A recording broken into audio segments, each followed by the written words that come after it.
الحمد لله نحمده ونستعينه ونستغفره ونؤمن به ونتوكل عليه ونعوذ بالله من شرور أنفسنا ومن سيئات أعمالنا من يهدي الله فلا مضل له ومن يضلله فلا هادي له وأشهد أن لا إله إلا الله وحده لا شريك له وأشهد أن محمدا عبده ورسوله أما بعد.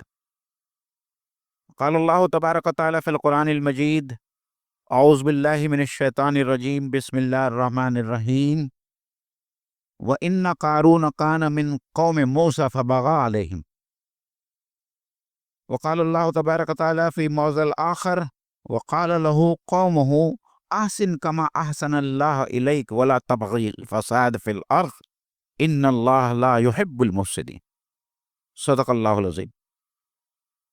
رب اشرح لی صدری ویسر لی امری واحلل عقدۃ من لسانی یفقہوا قولی. السلام علیکم ورحمۃ اللہ وبرکاتہ. مصلیین اکرام، جیسے کہ پیش کی اناؤنسمنٹ ہوا تھا، انشاءاللہ تعالی آج قارون سے متعلق کچھ باتیں گوشے گزار کرنا چاہوں گا، لیکن موضوع پر آنے سے پہلے کچھ تمہیدی باتیں آپ لوگوں کے سامنے رکھنا ضروری سمجھتا ہوں. اور اس میں سب سے پہلی بات تو یہ ہے کہ دیکھیے، جس شخص کا بات کر رہا ہوں میں، جس کیریکٹر یا جس کردار کی میں بات کر رہا ہوں، قارون جس کا نام تھا، جو فرعون کے زمانے کا سب سے زیادہ مالدار ترین شخص تھا، اور فرعون کی بھی بات آئے گی، اس میں حامان کی بھی بات آئے گی. تو ہو سکتا ہے کہ کسی کے ذہن میں یہ بات آئے کہ بھائی ان سب کرداروں سے آج ہمارا کیا لینا دینا؟ یہ تو 2000 سال پہلے اللہ کے نبی صلی اللہ علیہ وسلم سے بھی پہلے یہ کردار موجود تھے، ان کا مادی وجود تھا، اس میں کوئی شک نہیں، کیونکہ قرآن نے ان کو اسی طریقے سے پیش کیا. لیکن آج تو ہم بہت دور چلے آئے ہیں، تو اس کا، ان کرداروں کا ہماری زندگی سے اور ہمارے پریکٹیکل لائف سے کیا لینا دینا؟ یہ سوال کسی کے بھی ذہن میں آ سکتا ہے. تو اس خدشے کو، اس شک کو دور کرنے کے لیے جو باتیں میں آپ لوگوں کے سامنے رکھنا چاہتا ہوں، یہ آپ سمجھیں گے تو قرآن مجید کو سمجھنا تھوڑا زیادہ آسان ہو جائے گا. ہم یہ مانتے ہیں کہ قرآن مجید اللہ تعالیٰ کا ایک ابدی نصیحت نامہ ہے. ابدی یعنی جب سے اللہ تعالیٰ نے اس قرآن مجید کو نازل کیا تو قیامت تک جتنے مسائل سارے انسانوں کو پیش آ سکتے ہیں، ان مسائل کا حل اللہ تعالیٰ نے قرآن مجید میں رکھا ہے.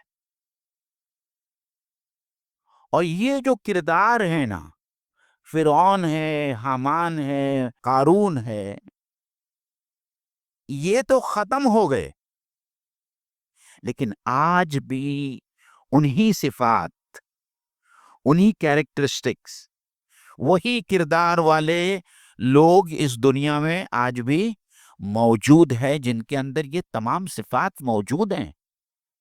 اگر ہم ان کردار کو دیکھیں، ٹٹولیں، ان کا تجزیہ کریں، انالیسس کریں، تو ہم کو اپنی کمیونٹی میں، ہم کو اپنے اطراف میں ایسے بہت سارے فرعون، ایسے بہت سارے قارون اور ایسے بہت سارے حامان نظر آئیں گے. یہ قرآن مجید کی خاص بات ہے، اور یہ اللہ تعالیٰ کی حکمت ہے کہ وہ لوگ تو گزر گئے، لیکن آج بھی اس کردار، ان صفات کے لوگ ہماری زندگی میں اور اس دنیا کے اندر موجود. جب میں قارون کا ذکر کروں گا اور جب فرعون کا ذکر کروں گا تو آپ کو احساس ہوگا، آپ کو ایک اشارہ ملے گا کہ قرآن مجید کس انسان کی طرف، کس کیریکٹر کی طرف بات کر رہا ہے، اور ہم کو کیا سیکھنا ہے. قارون کی پوری زندگی اللہ تعالیٰ نے جو ہے سورہ قصص کے اندر بیان کر دی، اور سورہ قصص جو قرآن مجید کی 28ویں سورہ ہے، اس میں جو ہے کچھ آیتیں جو ہے قارون کی پوری زندگی کا احاطہ کرتی ہے. اسی طریقے سے آپ جانیے کہ ابو جہل آج موجود نہیں ہے. آپ کو ایسا لگتا ہے کہ ابو جہل آج موجود نہیں ہے؟ آج کی سوسائٹی میں بھی بہت سارے ابو جہل اور ابو لہب موجود ہیں. اس کی جو صفات تھی ابو جہل کی اور ابو لہب کی، آج بھی بہت سارے انسان ہیں جن کے اندر ابو جہل اور ابو لہب کی صفات موجود تھے. ہم کو ان کو پہچاننا ہوگا، ان صفات سے پہچاننا ہوگا. ظاہر بات ہے کہ آج کے خطبے میں ابو جہل اور ابو لہب پہ بات نہیں کرنے والا ہوں. قرآن میں سورہ مومن جو ہے ایک مومن کا تذکرہ کرتی ہے، جس نے ایک ایسا مرد مومن جو فرعون کے دربار میں کھڑا ہو گیا. فرعون جیسے ظالم بادشاہ کے دربار میں کھڑا ہوا اور اس نے کیا کیا؟ حق کی بات کی. اور اللہ تعالیٰ کو اس کی بات اتنی پسند آئی کہ اللہ تعالیٰ نے ایک پوری سورہ مومن کے نام سے جو ہے اس قرآن مجید کے اندر رکھ دی. یعنی قیامت تک جب تک انسان قرآن مجید کو پڑھے گا اس کو کس کی یاد آئے گی؟ اس مومن بندے کی یاد آئے گی جس کا نام بھی ہم کو معلوم نہیں ہے، اور اس کی ملاقات ہماری جنت میں ہوگی انشاءاللہ تعالیٰ. اگر ہم سب جنت میں گئے تو اس کو تو اللہ تعالیٰ نے جنت میں بھیج دیا جیسا کہ قرآن میں ظاہر ہوتا. تو یہ تمام کردار جو قرآن مجید کے ہیں یہ کوئی فرضی کردار نہیں ہے، کوئی میتھولوجیکل کردار نہیں ہے. یہ جیتے جاگتے گوشت پوشت کے کردار تھے جو آج سے پہلے کی زندگی میں گزر گئے، اور ان کے صفات کو اتنی اچھی طریقے سے اللہ تعالیٰ نے قرآن مجید میں السٹریٹ کیا ہے، اتنی اچھی طریقے سے اس کی عکاسی کیا ہے کہ ہم قرآن مجید کو اگر ہم صحیح طریقے پر پڑھیں تو ہم کو وہ تمام کردار آج اپنی زندگیوں میں نظر آ جائے گی. ٹھیک ہے، یہ کچھ تمہیدی باتیں تھیں جو میں آپ لوگوں کے سامنے رکھنا چاہتا تھا. اور اسی تمہیدی بات میں جو اور میں چیز ایڈ کرنا چاہتا ہوں، یہ جو قرآن مجید میں جو قصے بیان کیا گئے ہیں یہ کہانیاں نہیں ہیں. پلیز، میں نے اور بھی کسی شاید سورہ کہف کی میں نے جب بات کی تھی تو میں نے آپ لوگوں کے سامنے کہا تھا کہ قرآن مجید میں جو قصہ ہوتا ہے وہ دراصل میں ایک تاریخی حقیقی واقعہ ہوتا ہے جو کسی زمانے میں ہوا، رونما ہوا. اور ہم جب کہانی کہتے ہیں یا قصہ کہتے ہیں تو اس سے کہانی مراد ہوتی ہے جس میں جھوٹ، سچ اور فرضی کہانیاں بھی ممکن ہے. لیکن قرآن مجید میں جتنے قصص بیان ہوئے ہیں، جتنے واقعات بیان ہوئے ہیں، یہ واقعتاً یہ رونما ہوئے. اور ان واقعات سے قرآن مجید، میں نے اس دن بھی کہا تھا آج بھی کہتا ہوں کہ قرآن مجید کوئی تاریخ کی ٹیکسٹ بک نہیں ہے. ہم کو تاریخ سکھانے کے لیے قرآن مجید نہیں آیا، بلکہ ان کرداروں سے ہم کو کیا کرنا ہے؟ کچھ سبق لینا ہے، کچھ سیکھنا ہے، کچھ نصیحت حاصل کرنا ہے، کچھ عبرت حاصل کرنا. تو قارون کی زندگی سے ہم کو کیا عبرت حاصل ہو سکتی ہے اور کیا ہم سمجھ سکتے ہیں؟ انشاءاللہ تعالی آج کا عنوان میرا وہی ہے. قارون کے بارے میں جو سب سے پہلے میں نے جو سورہ قصص کی جو میں نے آیت رکھی کہ ان قارون کان من قوم موسیٰ فبغى علیہم، اللہ تعالیٰ کہتا ہے کہ قارون موسیٰ کی قوم میں سے تھا. موسیٰ کی قوم کون سی تھی؟ بنی اسرائیل، جن کو ہم یہود کے نام سے جانتے ہیں. بنی اسرائیل وہاں پہنچے تھے مصر میں حضرت یوسف علیہ السلام کے دور میں. تو اللہ تعالیٰ کہتا ہے کہ یہ قارون کوئی خارجی آدمی نہیں تھا، وہ خود حضرت موسیٰ علیہ السلام کی قوم میں سے تھا. وہ بغا علیہم، اور اس قارون نے اپنے ہی قوم کے اوپر کیا کیا؟ ظلم کیا. تو آج کے زمانے میں بھی ہم کو ایسے بہت سارے کردار نظر آئیں گے امت مسلمہ میں بھی کہ جو اپنے ہی قوم پر کیا کرتے ہیں؟ ظلم کرتے ہیں اپنے ذاتی فائدوں کے لیے، استحصال کرتے ہیں جس طریقے سے قارون نے کیا. تو سب سے پہلا سبق تو یہ ہے کہ ہمارے اپنے دشمن ہماری اپنی قوم میں بھی ہو سکتے ہیں. یہ پہلی بات. ٹھیک ہے. دوسری بات، اس سے اس کی قوم نے کہا اس قال له قومه لا تفرح، اے قارون تو تکبر مت کر، گھمنڈ مت جتا. ان اللہ لا يحب الفرحین، اللہ تعالیٰ تکبر کرنے والوں کو، گھمنڈ کرنے والوں کو، فخر کرنے والوں کو پسند نہیں کرتا. اب اس میں سوچنے کی یہ بات ہے کہ اس نے کیا کیا ایسا کہ قوم جو ہے اس کو یہ بولنے کے اوپر مجبور ہوئی. تو دیکھیے قارون کا جو پورا واقعہ قرآن مجید میں سورہ قصص میں آتا ہے، اس میں یہ آتا ہے کہ اللہ تعالیٰ نے اس کو اتنی دولت سے نوازا تھا، اتنی دولت سے نوازا تھا. یہ قرآن مجید کے اندر جو جملہ ہے کہ اس کے خزانوں کی کنجیاں اتنی وزنی تھی کہ کچھ جماعتوں کو ضرورت پڑتی تھی یا اس کو اتنے سارے لوگ درکار ہوتے تھے، وہ اونٹوں کے اوپر اس کے خزانوں کی کنجیاں لاد کر ایک جگہ سے دوسری جگہ لے جایا جاتی تھی۔ تو آپ سمجھ سکتے ہیں کہ آج کے زمانے میں کہ جو مالدار ہے اس سے زیادہ مالدار شاید وہ رہا ہوگا، یا اسی قسم کا مالدار آدمی رہا ہوگا، دولت مند آدمی رہا ہوگا قارون۔ اور وہ اس کے پاس میں اللہ تعالیٰ نے جو دولت دی تھی، اس دولت سے وہ اپنی قوم پر یا غریبوں پر یا خدمت خلق کے لیے وہ کچھ بھی خرچ نہیں کرتا تھا۔ اس کی قوم نے اس سے کہا کہ احسن، اچھا کام کرو، بھلائی کا کام کرو، لوگوں کی مدد کرو، کما احسن اللہ الیک، جس طریقے سے اللہ تعالیٰ نے تمہارے ساتھ میں کیا کیا ہے، بھلائی کا معاملہ کیا ہے۔ جس طریقے سے اللہ تعالیٰ نے تم کو اتنی دولت سے نوازا، تو تمہیں بھی چاہیے کہ اللہ کا شکر ادا کرو۔ اور اللہ کا شکر ادا اسی طریقے سے ہو سکتا ہے کہ اللہ تعالیٰ نے جو کچھ بھی ہم کو صلاحیتیں دی ہے، جو مال دیا ہے، جو وقت دیا ہے، یا اللہ تعالیٰ کی جتنی نعمتیں ہم کو دی ہے، شکر کا سب سے پہلا تقاضا یہ ہے کہ ہم اللہ تعالیٰ کا شکر ادا کریں اور یہ مانیں کہ یہ جو کچھ بھی ہمارے پاس میں ہے یہ ہماری ذاتی صلاحیتوں کے وجہ سے نہیں ہے، یہ اللہ تعالیٰ کا دیا ہوا انعام ہے۔ اور پھر دوسرا جو اس کا عملی پہلو ہے وہ یہ ہے کہ اللہ تعالیٰ نے ہم کو جو کچھ بھی دیا ہے ہم دوسرے لوگوں پر بھی خرچ کریں، کیونکہ یہ اللہ تعالیٰ کی امانت ہمارے پاس میں۔ لیکن جو قارونی سوچ ہوتی ہے، یہ قارونی سوچ تم کو آج دنیا میں ہر جگہ نظر آئے گی، ہمارے ملک میں بھی نظر آئے گی، دوسرے بیرونی ملک میں بھی نظر آئے گی، ہمارے اپنے قوم میں نظر آئے گی۔ قارون نے کیا جواب دیا؟ قارون نے جواب دیا انما اوتیتہ علی علم عندی۔ کیا کہا؟ جب قوم نے یہ کہا کہ اتنی دولت اللہ تعالیٰ نے دی ہے تم کو، تو اس میں سے غریبوں کا بھی فائدہ کرو، غریبوں کو بھی دو، خدمت خلق کا کچھ کام کرو۔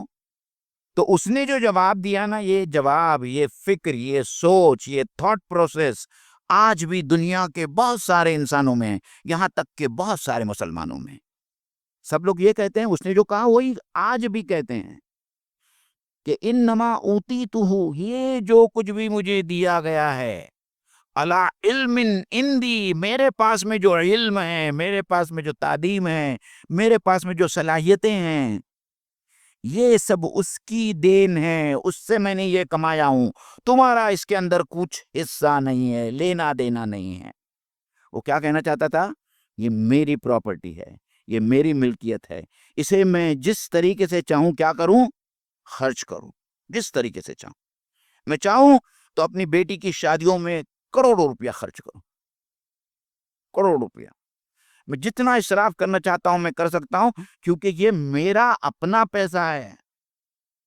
میں نہ صرف شادی میں کروڑوں روپے خرچ کروں گا، میں اپنی بیٹی کی شادی کے ساتھ میں مہندی کھانا بھی رکھوں گا، دلہن کھانا بھی رکھوں گا، منگنی بھی کروں گا، اور اپنے ہونے والے داماد کو مہر کی شکل میں بڑی بڑی کاریں دوں گا، کیونکہ دس از مائی منی، دس از مائی ویلتھ، یہ میرے پاس میں ہے، آپ کون ہوتے ہیں مجھے کہنے والے؟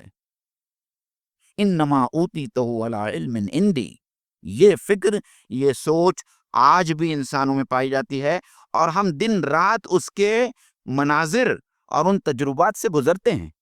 ہر ملک اور ہر شہر میں ہم ان قسم کے مناظر سے گزرتے ہیں کہ مالدار ترین دنیا کا جو ہوتا ہے وہ کس طریقے سے اسراف، کس طریقے سے فضول خرچی کرتا ہے اپنی ذات پر اور اپنے گھر کے پروگرام کے اوپر۔ صحیح بات؟ اور پھر ایک بات جو اہم، جو قوم موسیٰ نے اس سے کہا، وَلَا تَبْغِ الْفَسَاد، کہ زمین پر فساد مت مچاؤ۔ دو باتیں آئیں۔ پہلی بات اس کی قوم نے یہ کہا کہ ان اللہ لا يحب الفرحین، اور دوسری بات کہی کہ ان اللہ لا يحب المفسدین، کہ اللہ تعالیٰ گھمنڈ کرنے والوں کو پسند نہیں کرتا، تکبر کرنے والوں کو پسند نہیں کرتا۔ ہم نے جب سورہ فرقان کا جو رکوع پڑھا تھا مومنات کے صفات یا عباد اللہ کے صفات کے بارے میں، اس میں بھی یہ بات کہی گئی تھی. اللہ تعالیٰ نے اس میں بھی کہا کہ گھمنڈ سے اور اکڑ کر تو اس زمین پر مت چل. اللہ تعالیٰ کو گھمنڈ کرنے والے، تکبر کرنے والے لوگ نہیں پسند. جب اقتدار آ جاتا ہے، جب پاور آ جاتا ہے، جب پیسہ آ جاتا ہے، جب شہرت آ جاتا ہے، تو انسان کی چال کیا ہو جاتی ہے؟ بدل جاتی ہے. وہ اکڑ کر چلتا ہے. تو اللہ تعالیٰ کہتا ہے کہ اللہ تعالیٰ اکڑ کر چلنے والوں کو، اللہ تعالیٰ تکبر کرنے والوں کو پسند نہیں فرماتا. اور یہ دوسری آیت میں اللہ تعالیٰ کہتا ہے کہ ان اللہ لا يحب المفسدین. اللہ تعالیٰ دنیا میں، زمین میں فساد کرنے والوں کو پسند نہیں فرماتا. عزیزان گرامی، یہاں مجھے تھوڑا سا اور ایکسپلینیشن یا ایلابریشن کرنا پڑے گا، کیونکہ ہمارے خاص طور پر ہمارے ملک میں رہنے والوں کے ذہن میں جو فساد کا جو تصور ہے نا، فساد کا تصور وہی فساد ہے جو ہم 1947 سے دیکھتے آ رہے ہیں، ایک خاص قسم کا فساد. لیکن قرآن مجید کا فساد بہت الگ ہے. قرآن مجید میں فساد کہتے ہیں بگاڑ پیدا کرنے کو. اللہ تعالیٰ نے جو پورا نظام قائم کیا ہے، تمہارے یا میرے کسی کام سے اس نظام جو معتدل فطری نظام ہے اللہ تعالیٰ کا قائم کیا ہوا اس دنیا میں، اس میں اگر بگاڑ پیدا ہو جائے تو اس کو اللہ تعالیٰ کیا کہتا ہے؟ فساد فی الارض. فساد فی الارض. ظاہر بات ہے آج یہ میرا عنوان نہیں ہے، لیکن میں کچھ ایک دو ایگزامپلس آپ کو دینا چاہوں گا. کیا ایگزامپل دوں گا جو ہمارے سامنے ہیں؟ ایک مرد سے شادی کر لے. یہ کیا کر رہا ہے وہ؟ اللہ تعالیٰ نے جو نظام بنایا ہے، ایک عورت کے لیے ایک مرد رکھ رہا ہے شادی کے لیے. اگر تم مرد سے شادی کرتا ہے تو تم اس فطری نظام کو کیا کر رہے ہو؟ توڑ رہے. اگر مرد سے شادی کرے گا تو جو عورتیں رہ جائیں گی ان سے شادی کرنے والا کون رہے گا؟ اور کیسا کر رہے ہیں ہم لوگ فساد؟ ہم نر بچوں کو زندہ رکھ رہے ہیں، اور مؤنث بچیوں کو اس کے ماؤں کے رحم کے اندر ہم کیا کر رہے ہیں؟ ختم کر رہے ہیں. یعنی کیا ہو رہا ہے؟ تناسب کیا ہو رہا ہے؟ یہاں پہ بگڑ رہا ہے. زیادہ نر بچے پیدا ہو رہے ہیں اور لڑکیاں کم پیدا ہو رہے ہیں. بہار کی صورتحال دیکھ لیجئے، راجستھان کی صورتحال دیکھ لیجئے، وہاں 1000 مردوں پہ آج صرف 800 بچیاں ہیں. تو یہ جو اللہ تعالیٰ نے جو فطری نظام قائم کیا ہے، اس کے اندر بگاڑ پیدا کرنا جو ہے وہ فساد ہے. صحیح ہے؟ اللہ تعالیٰ نے آپ کے پاس میں بہت پیسہ ہے، اور یہ پیسہ جو ہے اللہ تعالیٰ چاہتا ہے کہ اس پیسوں سے آپ لوگوں کی مدد کریں، لیکن یہی پیسہ آپ سود پر دینا شروع کر دیں اور لوگوں کا ایکسپلائٹیشن کریں، لوگوں کا استحصال کریں. تو آپ اللہ تعالیٰ نے جو دولت کی تقسیم کا حساب اور اسکیم بنایا ہے، آپ اس کے اندر بگاڑ پیدا کر رہے ہیں. پیسے والے اور زیادہ مالدار ہو رہے ہیں اور غریب اور زیادہ غریب ہو رہے ہیں. تو یہ فساد ہے قرآن مجید کی نظر میں. فساد وہ نہیں جس کو ہم سمجھتے رہے ہیں، دھینگا مچتی ہو گئی اس کو ہم فساد کہتے ہیں. نہیں، فساد یہ ہے کہ اللہ تعالیٰ کا دیا ہوا جو نظام ہے، اس نظام کو ہم تتر بتر کر دیں. ہر وہ منافع بخش، امام رازی نے اس کے بارے میں کہا ہے کہ ایسا کام، ایسا عمل جو حقیقت میں منافع بخش ہے انسانیت کے لیے، اس کو ہم ایسی جگہ لے جائے جہاں اس کی منفعت ختم ہو جائے اور وہ کیا بن جائے؟ مضرت رضا بن جائے. وہ جو ہے انسانوں کے لیے جو ہے تکلیف دہ بن جائے، اس کو فساد کہتے ہیں. تو قارون بھی کیا کر رہا تھا؟ قارون اپنے پیسوں سے جو ہے لوگوں کو لون دیتا تھا، قرضہ جات دیتا تھا، اور جو ہے اس قرضہ جات کے اوپر بڑا بڑا سود وصول کرتا تھا، اور اس طریقے سے وہ امیر سے امیر تر بنتا چلا گیا. اس کے بارے میں ایک اور بات آتی ہے. دیکھیے، آپ سورہ قصص پڑھیں گے تو اس میں آپ کو 3 کردار نظر آئیں گے، اور یہ 3 کردار جو ہے آپ کو دنیا میں آج بھی نظر آئیں گے. فرعون جو حاکم وقت تھا، بہت ظالم، اتنا ظالم کہ اس نے بنی اسرائیل کو کیا کیا؟ سب سے پہلے تو بنی اسرائیل اس زمانے کی سب سے بڑی ایک اقلیت تھی بنی اسرائیل اس زمانے میں. فرعون کے سامنے ان کو گھیٹوں میں ڈال دیا، گاؤں سے باہر ان کے لیے ایک بستی بنائی اور وہاں ان کو رہنے پر مجبور کیا. ان کے مردوں کو غلام بنایا، ان کی عورتوں کو باندیا بنا لیا. اور قرآن مجید اور کیا کہتا تھا کہ ان کے مردوں کو وہ مارتا تھا، قتل کرتا تھا، اور بچیوں کو رکھتا تھا کہ تاکہ یہ بچیاں ان کے کام میں آئیں، داسیاں بن سکے، ان کا استحصال کیا جا سکے. تو یہ حاکم وقت فرعون تھا، ایک ایسے ظالم حاکم کا آپ تصور کیجئے آج بھی، کہ جس کے ساتھ میں دو اور ہماری سوسائٹی کے کردار مل کر جو ہے اس کے ظلم میں اضافہ کرتے ہیں۔ ایک تو پہلے تو یہ طاقتور ہے، دیکھیے آپ فرعون کے بارے میں یہ بھی آتا ہے کہ اس نے اپنے آپ کو، مذہب کو اپنے فرعونیت کے ساتھ میں یا اپنی جو حکومت کے ساتھ میں، وہ اپنے آپ کے بارے میں کہتا تھا کہ وہ سورج دیوتا کا اوتار ہے۔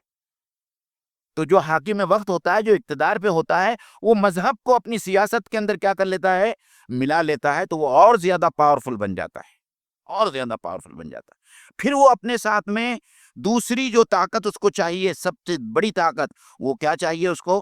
پیسہ چاہیے۔ تو وہ ایسے طاقتور لوگ یا ایسے لوگ جو بہت زیادہ پیسے والے یا امیر ترین طبقہ ہوتا ہے، وہ ان کو سپورٹ کرتا ہے، اور یہ امیر ترین طبقہ اس کو سپورٹ کرتا ہے۔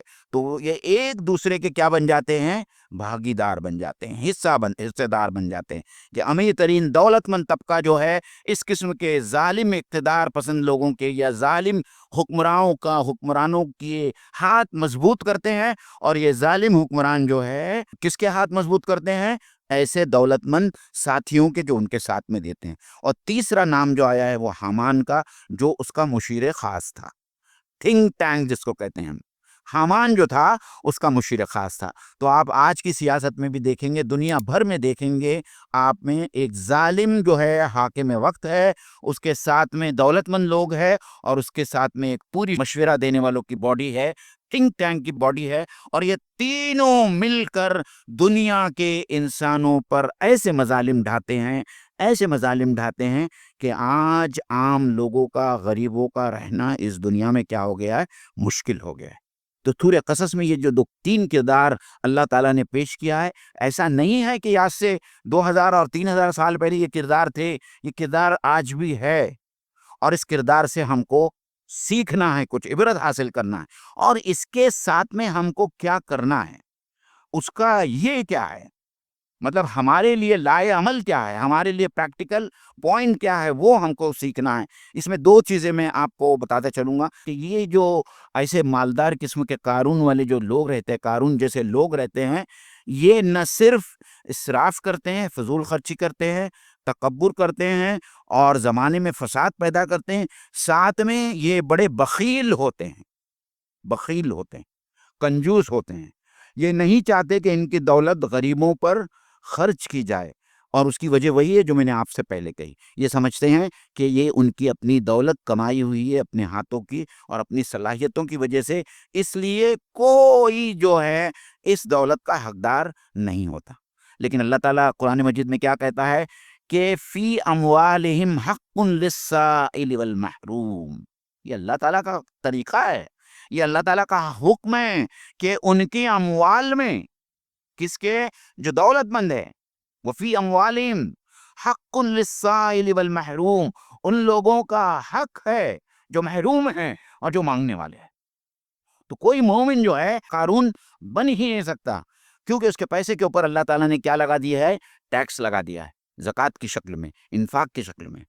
جو صاحب نصاب ہے اس کو تو 2.5% زکوٰۃ دینا ہی دینا ہے، وہ انکار ہی نہیں کر سکتا۔ اگر وہ اس کا انکار کرتا ہے تو یہ پرس کا انکار کر سکتا ہے، اگر وہ نہیں دیتا ہے تو گنہگار ہے، اگر انکار کرتا ہے تو وہ اسلام سے نکل جاتا ہے۔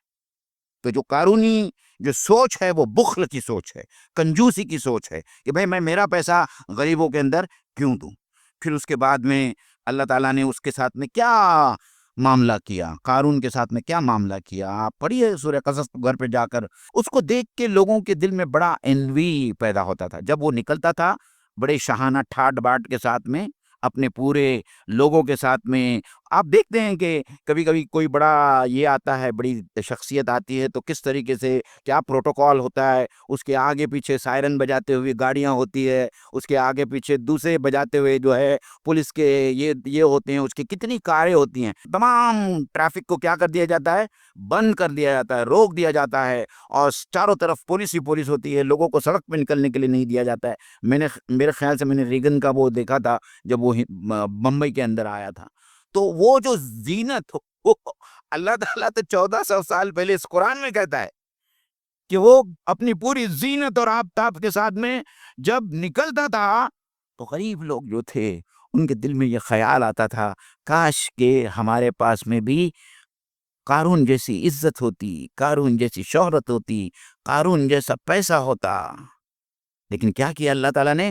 اللہ تعالیٰ نے قارون کو اس کی ان تمام بدبختیوں کی وجہ سے ایسا دھسا دیا کہ قارون کا محل، قارون کے وہ تمام دولت اور وہ خزانے سب دھس گئے، اور آج تک دنیا کی کوئی انسان، دنیا کی کوئی طاقت قارون کے ان خزانوں کا پتہ نہیں چلا سکی۔ جب اس کا یہ انجام دیکھا، لوگوں نے جو کل تک اس بات کی تمنا کر رہے تھے کہ کاش ہم قارون کے ساتھ ہوتے یا ہم کاش قارون جیسے ہوتے، انہوں نے اللہ کا شکر ادا کیا کہ اللہ تعالیٰ تیرا لاکھ لاکھ شکر ہے کہ اگر ہم قارون کے ساتھ ہوتے یا ہم قارون جیسے ہوتے تو آج بھی ہم کو بھی اس کے ساتھ میں کیا کر دیتا؟ دھسا دیتا۔ عزیزان گرامی، یہ سبق ہے، یہ عبرت ہے، یہ نصیحتیں ہیں جو ہم کو حاصل کرنا ہے قارون کی زندگی سے۔ آخری بات جو ہے، میں ایک بات آپ سے یہ بتاتا ہوا چلوں کہ یہ ہم کو یہ احتساب کرنا ہے، اپنا احتساب کرنا ہے کہ ارادی یا غیر ارادی طور پر ہم کس کے ساتھ میں۔ قرآن مجید میں صرف دو ہی پارٹیوں کا ذکر ہے، ایک اللہ کی پارٹی اور ایک شیطان کی پارٹی۔ تو ہم کو یہ احتساب کرنا ہے، ہم کو یہ دیکھنا ہے کہ آیا مجھ میں قارون کی یا فرعون کی کوئی صفات موجود ہے، یا کیا میں کوئی ایسا کام کر رہا ہوں جو فرعون وقت کا کیا کر رہا ہے؟ ساتھ دے رہا ہے۔ ایسا کوئی کام کر رہا ہوں میری زندگی میں جانتے ہوئے یا غیر ارادی طور پر میں کچھ ایسا کام کر رہا ہوں جو فرعون وقت کا جو ہے ساتھ دیا جا رہا ہے یا اس کے ہاتھوں کو جو ہے مضبوط کر رہا ہے۔ ہر انسان کو اس بارے میں سوچنا ہوگا، ہر انسان کو اس کے بارے میں سوچنا، اور قارون سے ہم کو یہ سیکھنا ہوگا کہ کیا ہم بھی یہ سمجھتے ہیں کہ یہ زندگی میری ہے، یہ جسم میرا ہے، یہ دولت جو میرے پاس میں ہے یہ میری ہے؟ نو، جواب اس کا کیا ہے؟ نہیں، نہ یہ جسم میرا ہے، نہ یہ صلاحیتیں میری ہے، نہ دولت جو میرے بینک میں ہے وہ میری ہے۔ یہ سب اللہ تعالیٰ کی امانتیں ہیں۔ خودکشی حرام کیوں ہیں؟ اور جو خودکشی کرتے ہیں وہ کیا کہتے ہیں؟ This is my life. I will do whatever I want. یہ میری زندگی ہے، میں جو چاہتا ہوں میں کر سکتا ہوں۔ اللہ تعالیٰ کہتے ہیں نہیں، یہ جان تمہاری اپنی نہیں ہے۔ کیا تم نے خود اپنے آپ کو پیدا کیا؟ کوئی ہے یہاں جو کہہ سکتا ہے کہ اس نے خود اپنے آپ کو پیدا کیا؟ اللہ تعالیٰ نے ہم کو وجود دیا، اللہ تعالیٰ نے ہم کو پیدا کیا، تو اللہ تعالیٰ ہی کو اختیار ہے کہ جب وہ چاہے گا ہماری جان کو کیا کرے گا؟ واپس کرے گا۔ یہ اللہ تعالیٰ کی امانت ہے جو اللہ تعالیٰ نے ہم کو دیا۔ یہ صلاحیتیں اللہ تعالیٰ کی امانت ہے، یہ وقت اللہ تعالیٰ کی امانت ہے، یہ گھر بار جو ہم جس کے اوپر کتنے جھگڑے کرتے ہیں اپنے رشتہ داروں سے، اپنے پڑوسیوں سے، اپنی بہنوں کو اپنا گھر میں حصہ نہیں دیتے اور یہ کہتے ہیں کہ یہ میرا گھر ہے، یہ آپ کا کچھ بھی نہیں ہے، یہ میرا کچھ بھی نہیں ہے۔ یہ سب اللہ تعالیٰ کی امانت ہے اور ہم امین ہیں، امانت دار ہے، اور اللہ تعالیٰ ان تمام امانتوں کے بارے میں ہم سے کیا کرے گا؟ قیامت کے دن کیا کرنے والا ہے؟ سوال کرنے والا ہے کہ ہمارے پاس میں جو چیزیں امانت کے لیے دی گئی تھی، بطور امانت ہمارے پاس میں دی گئی تھی، اس امانت کے ساتھ میں ہم نے خیانت کی یا اس امانت کا حق ہم نے ادا کیا، اللہ کا شکر ادا کیا؟ اس کی امانتوں میں سے جو چیزیں، جو صلاحیتیں، جو پیسہ اللہ تعالیٰ نے مجھے دی تھی وہ اللہ کے راستے میں، اللہ کے دین کے لیے ہم نے خرچ کی یا نہیں کی؟ اور جو منصب دار ہے ساری دنیا میں، ہندوستان میں، کلیان میں، جن لوگوں کے پاس میں منصب ہے اور جن کے پاس میں قوم کی امانتیں ہیں، وقف شدہ امانتیں، وہ اس کے بارے میں سوچیں کہ کیا اس وقف شدہ امانتوں کا اس قوم کے لیے استعمال ہو رہا ہے یا بیکار میں پڑی یہ سڑ رہی ہے، اور اس کے لیے ان کو اللہ تعالیٰ کے نزدیک جواب دینا ہوگا۔ تو اللہ تعالیٰ کے نزدیک جواب دینے سے پہلے وہ خود اپنے آپ بارے میں سوچے کہ کیا وہ اللہ تعالیٰ کی امانتیں جو ان کے پاس میں ہے اس کے ساتھ میں وہ خیانت کر رہے ہیں یا وہ امانت داری کا معاملہ کر رہے ہیں، اور اللہ تعالیٰ کے سامنے وہ کیا جواب دینے والے ہیں۔ اللہ تعالیٰ سے دعا ہے کہ اللہ تعالیٰ مجھے بھی جو ہے اپنے بارے میں احتساب کرنے کا توفیق عطا فرمائے، اور میں ایسا کوئی کام نہیں کروں جو قارونی کام ہو، جو فرعونی کام ہو، اور میں ایسا کوئی کام نہیں کروں کہ میں حزب اللہ کی بجائے حزب الشیطان کے اندر داخل کر دیا جاؤں۔ وآخر دعوانا ان الحمد للہ رب العالمین۔ السلام علیکم ورحمۃ اللہ وبرکاتہ۔